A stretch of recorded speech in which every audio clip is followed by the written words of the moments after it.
আরে বস, তুমি আগে নদীতে নামো। আরে যাও না, আগে তুমি নামো, আমার অনেক ঠান্ডা লাগতেছে, আগে তুমি নামো। এত ঠান্ডা পানিতে আমি নামলে মরে যাব। আচ্ছা ঠিক আছে, আমি নামতেছি। আরে তাড়াতাড়ি পালাও।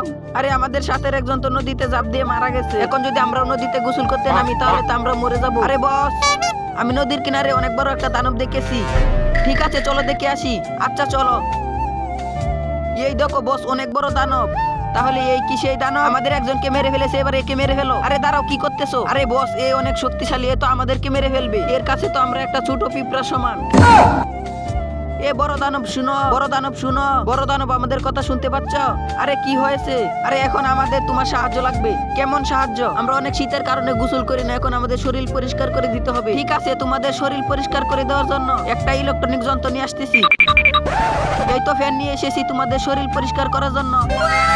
আরে বস, এখন তো আমাদের শরীর একবারে পরিষ্কার হয়ে যাবে। এই তো সুইচ দিয়ে দিলাম, এবার সবাই খেয়ে নাও ঠান্ডা ঠান্ডা হাওয়া। আরে বাঁচাও বাঁচাও বাঁচাও। আরে এ কি, এরা তো উড়ে গেছে।